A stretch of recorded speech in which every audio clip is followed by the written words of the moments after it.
Hello दोस्तों, राधे राधे। कैसे हैं आप सब? आप सभी का स्वागत है हमारे द कलियुगवासी चैनल में। और हम आपसे नहीं कहेंगे कि आप लोग भगवत गीता सुनो, मत सुनना तुम भगवत गीता, क्योंकि भगवत गीता लाइफ लाइसेंस समझ कर ना लाइफ बेटर हो जाती है और तुम्हें करनी नहीं है। तुम्हें तो दिन रात फालतू की रील्स देखनी है, टाइम काटना है। बहुत सारे लोग यही करते हैं, भगवत गीता अधूरी पढ़कर छोड़ देते हैं। इतनी बड़ी किताब है और इतने श्लोक हैं तो कैसे होगा ये सोचकर ही छोड़ देते हैं। समझ नहीं आ रही है ये बोलते हैं। इसलिए मैंने भगवत गीता को हिंदी में ढूंढा। उसके बाद पहले मैंने इसको खुद पढ़ा और मुझे भी समझ में आने लगा।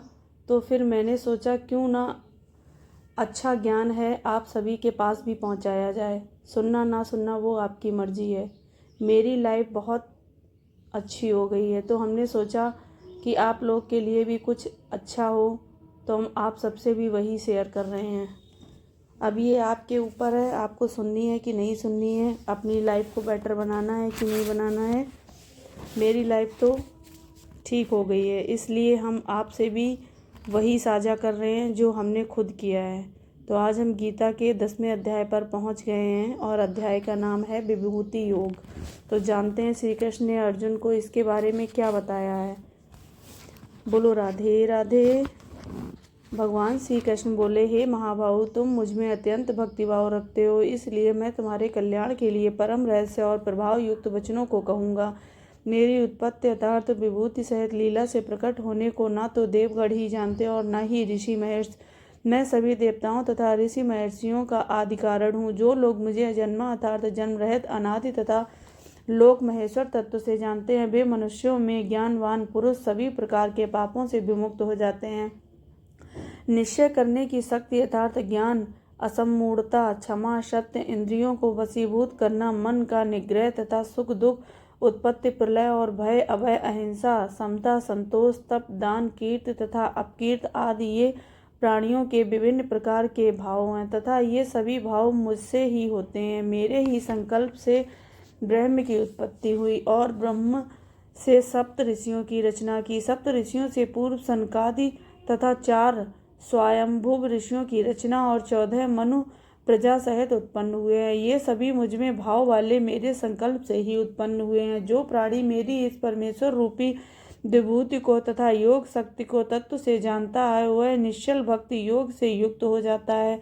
इस तत्व में तनिक भी संदेह नहीं करना चाहिए। मैं वासुदेव ही समस्त दृष्टि की उत्पत्ति का मूल कारण हूँ और संपूर्ण सृष्टि मुझसे ही चेष्टा करती है। इस प्रकार भक्ति भाव से युक्त होकर मेरे श्रद्धालु भक्तजन मुझ परमेश्वर का नित्य निरंतर भजन करते रहते हैं।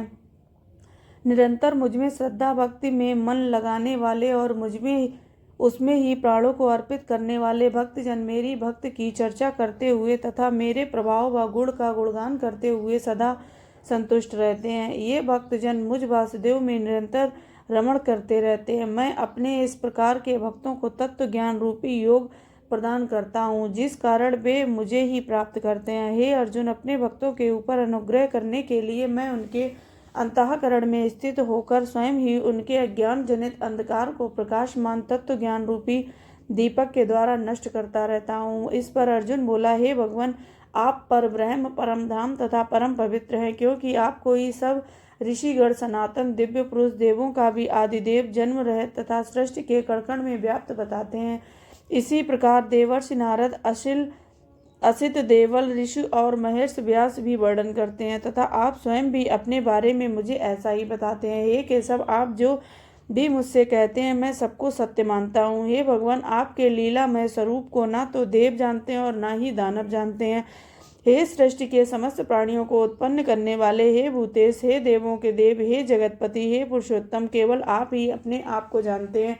केवल आप ही अपनी उन अलौकिक दिव्य विभूतियों को पूर्ण रूप से कहने में समर्थ हैं, जिन विभूतियों के द्वारा आप सृष्टि के समस्त लोकों में व्याप्त होकर स्थित हैं। हे योगेश्वर, मैं किस भांति निरंतर आपका चिंतन करता हुआ आपके स्वरूप को जानूं और हे भगवान, आपका किन किन भावों में मैं चिंतन मनन करूं। हे जनार्दन, आप अपनी योग शक्ति और विभूति का भी विस्तार पूर्वक वर्णन कीजिए। आपकी अमृतमय वाणी सुनते हुए मेरी तृप्ति नहीं होती, अर्थात सुनने की उत्कंठा निरंतर बनी ही रहती है। भगवान श्री कृष्ण अपनी दिव्य विभूतियों के संबंध में बताते हुए कहते हैं, हे कुरुश्रेष्ठ, अब मैं अपनी दिव्य विभूतियों का विस्तार पूर्वक वर्णन करूंगा। वास्तव में मेरी माया के विस्तार का कोई अंत नहीं। हे गुडाकेश, मैं सब प्राणियों के हृदय में स्थित सबकी आत्मा हूँ और सृष्टि के समस्त प्राणियों का आदि मध्य तथा अंत भी मैं ही हूँ। मैं अदिति के 12 पुत्रों में उत्पन्न विष्णु, ज्योतियों में किरणों वाला सूर्य, 49 वायु देवताओं में मारीच नामक वायु देवता तथा नक्षत्रों में उनका अधिपति चंद्रमा हूँ। मैं वेदों में सामवेद, देवताओं में राजा इंद्र हूँ। मैं इंद्रियों में मन तथा समस्त प्राणियों में उनकी चेतना अर्थात प्राण सत्य हूँ। मैं 11 रुद्रों में शिव, यक्ष और राक्षसों में धन का स्वामी कुबेर, 8 वासुओं में अग्नि तथा शिखर वाले उन्मत्त श्रेष्ठ पर्वतों में सुमेर पर्वत हूँ। हे पार्थ, पुरोहितों में मैं बृहस्पति, सेनापतियों में स्कंद तथा जलाशयों में समुद्र हूँ। मैं महर्षियों में भृगु, उच्चारण में प्रणव अर्थात ओंकार, सभी प्रकार के योगों में तप तथा सदैव स्थिर रहने वाला पर्वत हिमालय हूँ। मैं सभी वृक्षों में पीपल का वृक्ष, देवर्षियों में नारद, गंधर्वों में चित्ररथ और सिद्धों में कपिल मुनि हूँ। मैं घोड़ों में समुद्र मंथन के समय अमृत के साथ उत्पन्न होने वाला उच्चैश्रवा नामक घोड़ा, श्रेष्ठ हाथियों में ऐरावत नामक हाथी और मनुष्यों में राजा हूँ। मैं शास्त्रों में ब्रज, गायों में कामधेनु, शास्त्रोचित्र रीति से संतान की उत्पत्ति का कारण कामदेव और सर्पों में सर्पराज वासुकी हूँ। हे अर्जुन, मैं नागों में शेषनाग, जलचरों का अधिपति वरुण देवता, पितरों में अर्यमा नामक पितर तथा शासन करने वाले में यमराज हूँ। मैं दैत्यों में भक्त प्रहलाद, गणना करने वालों का समय और पशुओं में मृगराज सिंह तथा पक्षियों में सभी पक्षियों का राजा गरुड़। मैं पवित्र करने वाले पवन और सहस्त्रधार्मियों में श्री राम, मछलियों में मगर और नदियों में श्री भागीरथी गंगा हूँ। हे अर्जुन, सृष्टियों का आदि मध्य तथा अंत भी मैं ही हूँ। मैं विद्याओं में ब्रह्म विद्या और परस्पर विवाद करने वालों का तत्व निर्धारण के लिए किया जाने वाला वाद हूँ। मैं अक्षरों में आकार, समासों में द्वंद्व समास, काल का भी महाकाल तथा सभी विशाखाओं में मुख विराट वाला स्वरूप और समस्त चराचर का धारण पोषण करने वाला भी मैं ही हूँ। मैं सबका संहार करने वाला, मृत्यु और उत्पन्न करने वालों का कारण भी हूँ। मैं स्त्रियों में कीर्ति, श्री बाक स्मृति में धृति और क्षमा हूँ। गायन करने योग रीतियों में बृहत साम, छंदों में गायत्री, महीनों में मार्गशीर्ष तथा ऋतुओं में मैं ही बसंत हूँ।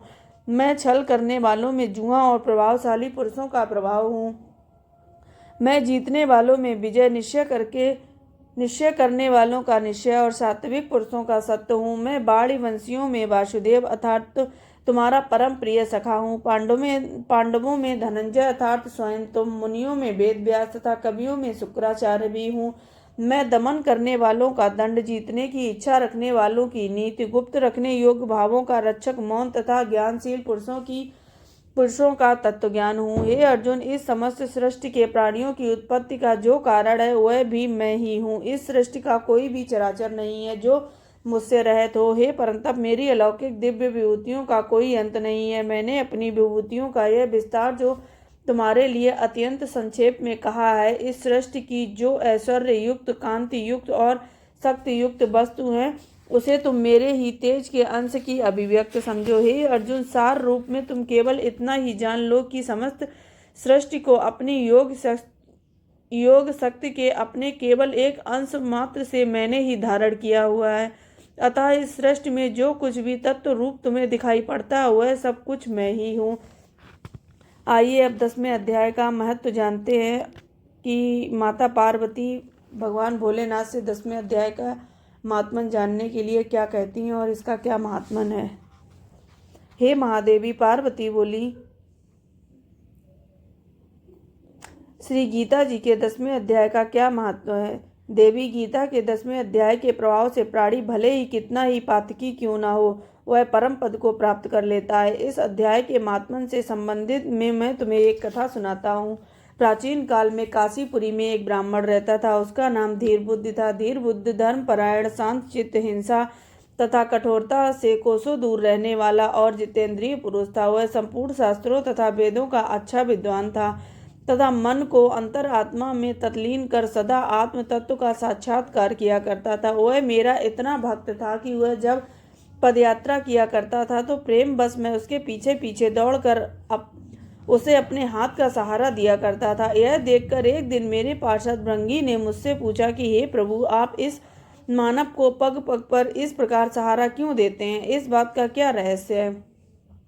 तब मैंने भृंगी को इस प्रकार उसके प्रश्न का उत्तर दिया। काफी समय पहले की बात है। कैलाश पर्वत के पार्श्व भाग में पुन्नांग वन के अंदर चंद किरणों की अमृतमयी धवल किरणों से धुली भूमि पर एक वेदी के निकट में बैठा हुआ था।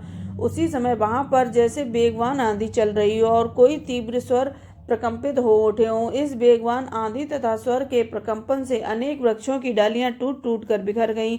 तभी मेरे सम्मुख एक विशालकाय काले वर्ण का पक्षी उतरा। उस पक्षी ने मुझे प्रणाम करके एक सुंदर कमल पुष्प अर्पित किया तथा फिर विभिन्न प्रकार के भक्ति पूर्ण वचनों से मेरी स्तुति करने लगा। उस पक्षी की विनयपूर्ण स्तुति सुनकर मैंने उससे पूछा, हे नभचर, तुम तो आकृति से हंस प्रतीत होते हो, किंतु तुम्हारा बड़ शुभ्र के स्थान पर काला है। तुम्हारी यह गति किस प्रकार हुई? मुझे साफ साफ बताओ।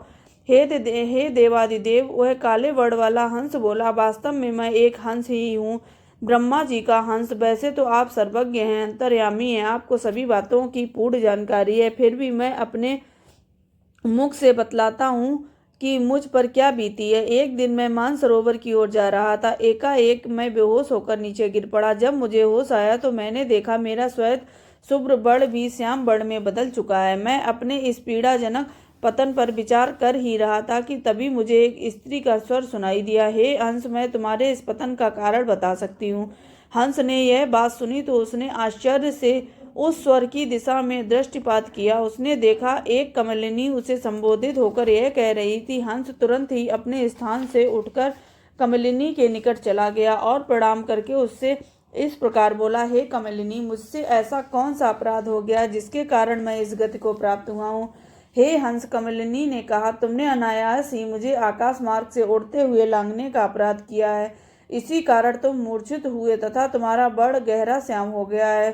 तुम्हें भूमि पर गिरा देखकर मेरे मन में दया उमड़ आई। जब मैंने बोलने का प्रयास किया तो मेरे मुख से निकली सुगंध को सूंघने के कारण 60,000 भंवरे मुक्त होकर स्वर्गलोक को चले गए। हे कमलिनी, यह बताओ कि तुम्हें इतना वैभव तथा ऐश्वर्य किस प्रकार प्राप्त हुआ? यह सब मेरे पूर्व जन्मों का फल है। कमलिनी ने बताया, इस बारे में मैं तुम्हें पूरा हक कह सुनाती हूँ। अब से पूर्व तीसरे जन्म में मैं एक ब्राह्मण की कन्या के रूप में उत्पन्न हुई थी।